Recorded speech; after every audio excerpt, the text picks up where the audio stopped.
I got here as quick as I could. Are you alright, Niles? Of course not. I haven't been this panicked since I forgot my lines in our prep school's production of Mice and Men. But you played a rabbit. It was a silent role. Exactly. I gave 3 monologues. Oh yes, I do recall the audience's rapturous applause when Lenny finally squeezed the life out of you. Anyway, tell me what happened here. Maris and I were having an argument. Somehow she found out about my secret affection for Daphne and threatened to have her deported. I went into a blind rage. I grabbed the feather boa around Maris's neck and, well, you might say in tonight's production, I played the role of Lenny. Cute, Niles. I can't wait to read the Seattle Times review of this domestic homicide.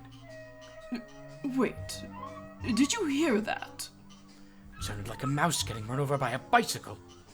She's still alive! Quick, help her up! Right! Frasier, no! You're stepping on her neck! Dear God, I thought that was a fold in the sheet! You've killed her! Well, you killed her first! Oh, what are we going to do? We have to call the police! Let's not be hasty, Niles. Is there anybody else in the house right now? No, we gave the staff the day off so we could have some privacy. We've been trying to spice things up in the boudoir. I see. In fact, for the first few moments of being strangled, she might not have realized anything was wrong. Niles, I'm going to be sick. Can we please focus on the dead body? What a gruesome sight! Yes, it's supposed to be. It's perfectly believable that she would hang herself with her own boa, a fragile end to a fragile woman. They'll see right through it. We'd be better off just confessing. Don't be a fool, Niles! If this got out, it'd be the end of your career! I don't suppose you've considered how it'd affect your career. I resent the implication. And I resent the off-center placement of my late wife. If she were any further to the right, she'd be campaigning in Florida. Stay focused, Niles! We need an alibi. Dad and Daphne know you called me in a panic. We could say you were writing a play and needed my help with the ending. I have always wanted to try my hand at a meaty 5-act play. Of course. To sell the alibi, you'll need to actually write the whole thing tonight. You know, 1-act plays are quite trendy right now.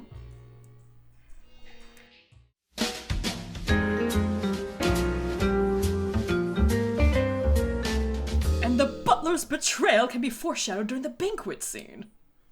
Brilliant! We really should consider getting this produced. Yes, well, let's make sure we've gotten away with murder first. Frasier, did you invite a vagrant into your home? Of course not, Niles. You're saying he's not a vagrant? No, I'm saying I didn't invite him. I'll call security. There you boys are. I want you to meet an old buddy of mine, Lieutenant Columbo. Hey there, great to meet you both. You know, Dr. Crane, I heard what you said before. What? Yeah, on the radio. I caught your show on my way into town. Terrific stuff. Any chance I could get a tape for my wife? I think she'd get a real kick out of it, knowing I met a real-life radio star. It's for you, Lieutenant. The Seattle Police. Thank you, Daphne. Hope you don't mind, Dr. Crane. I gave him your number in case they had to reach me. Frasier, I'm a little uncomfortable being in the same room as a bumbling policeman right now. Don't be silly. You're in the same room as Dad all the time. Sorry, Marty. I've gotta go. They want my help looking into a suicide. Oh, how terrible. Was it a recent suicide? Don't know yet. They said it could have happened weeks ago, but that's just based on how pale she looked. Dealing with the police has just been awful. Columbo keeps asking questions. He even wanted to read my play. Oh, did you finish it? Of course not. I end up pilfering the plot of Filomena Martuano. Let's just hope he's not unfamiliar. Oh, well, speak of the devil. Remember, your wife just died. Look sad. How's this? Too sad! Remember, you were married to Maris!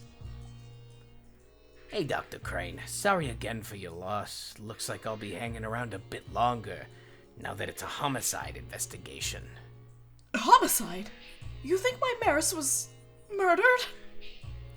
Seems that way based on the autopsy, and here, look at this sheet we found. See that mark? Looks like the heel of a shoe. So? We found a matching indent on Mrs. Crane under the feather boa. Somebody must have killed her and set it up to look self-inflicted. Surely you don't think my brother had anything to do with it? No, not at all, Dr. Crane. Dr. Crane has already been cleared as a suspect. He has? I have. Absolutely. The heels of your shoes were almost a match, but were too small. We're looking for someone with similar taste in fancy shoes, but bigger feet. You okay, Dr. Crane? Oh, he's just grieving. Well, I've bothered you long enough. I'd better get back to work. Oh, just one more thing. Dr. Crane, do you like Italian plays? Sure, who doesn't? You know, I grew up in an Italian home. Food, art, everything. When I read your play, I thought, hey, this is great. It feels very Italian. Kind of reminded me of Filomena Marturano. Anyway, that's all. Enjoy your coffee. Frasier, I'm done for! Stop panicking, Niles! At most, all he can do is prove you're a plagiarist. Exactly! I'll be ejected from the arts community!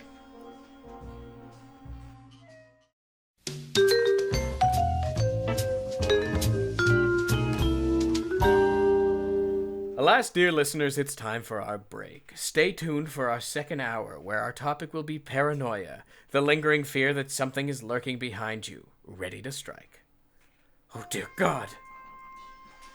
Why, Lieutenant Columbo, what brings you here? Well, I was hoping to ask you something. The name of my tailor? Actually, it's about the case. There's a loose end I gotta tie up, and frankly, I'm stumped. But you've got that terrific brain. You really know what makes people tick. I figured if anyone could solve this, it's the great Dr. Frasier Crane. I suppose I could take a crack at it? What's on your mind? Hold on, let me see here. There it is. It's about your brother's play. Yes, I thought it was derivative as well. If Dr. Crane was writing a play at his office, why were all the servants under the impression he'd spent the day at home with his wife? Well, very few of Niles' staff speak fluent English. Perhaps there was a translation error. You know what? I bet that's exactly what happened. Thanks for the help, Dr. Crane. Farewell! Welcome back, Seattle. Roz, who's our next caller? We've got Columbo on line 1. Hey, Dr. Crane, just one more thing.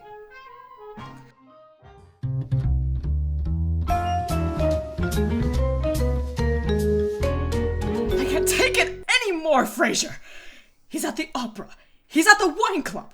He even sat in at my cigar addiction group.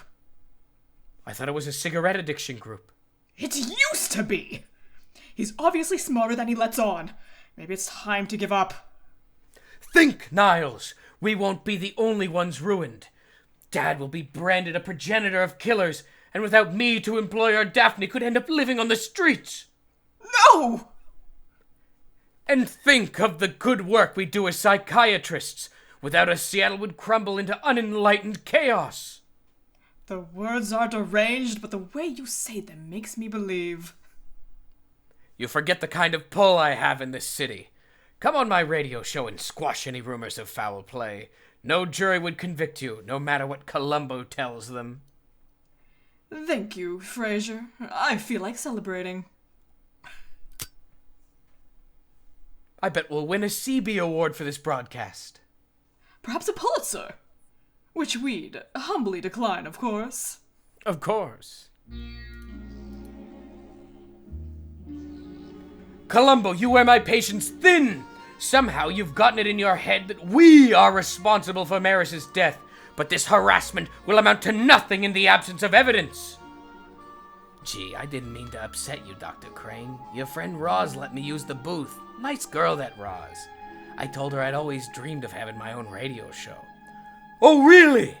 What would your show be about? How to make chili in 2 ingredients or less? Nah, but I bet I could do a pretty good show about murder. Every murder's got a story behind it. You know what the key is to a good story? Gravitas? Character motivation. And that's what had me stumped. If Niles was gonna kill his wife for money, why not years ago? Why now? Why'd you do it, Doc? So this is why you came here today, to speculate, to make false accusations? No, Dr. Crane. I came here to make an arrest. You're gonna arrest us? And on what basis? Stop that! I'm not arresting both of you. Just Niles. Pardon? You can't ask for one now. You're not even arrested yet. Your motive was a classic one. Truly timeless. Like a great Italian play. You fell in love with another woman. Honestly, it doesn't take a detective to figure out how you feel about her, but it does take one to prove it. Like the private eye Miss Crane hired to investigate your fidelity. A detective? That's how Maris found out. How needlessly dramatic. You're right. We should have guessed sooner. For a while there, I really thought you were gonna get away with it. The feather boa, the alibi, truly genius. I can't wait to watch the documentaries they'll make about you. Documentaries? Sure, people will want to know how that brilliant criminal mind of his works. The whole country will be talking about him. Dr. Niles Crane and the passion-fueled murder he nearly covered up. Oh, please! He couldn't even cover up that he wet the bed in minstrel camp. He tried to hide the sheets in his loot cubby. You think this man-shaped vessel of anxiety would have done any of this by himself? You think he's strong enough to hang a body all on his own? Even Maris's? His limbs are like angel hair pasta! The fake suicide, the alibi, it was all me!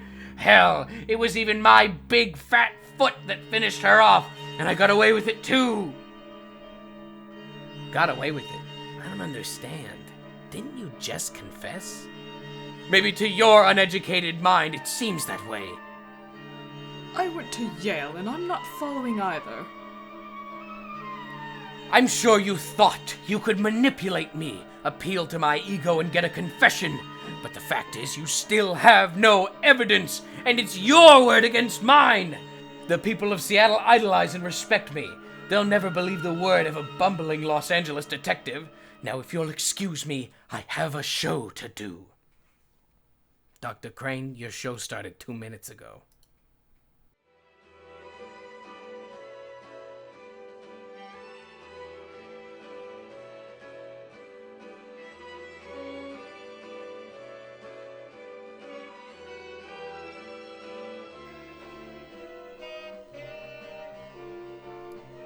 I hope you're happy. Now everyone knows about Minstrel Camp. Shut up, Niles.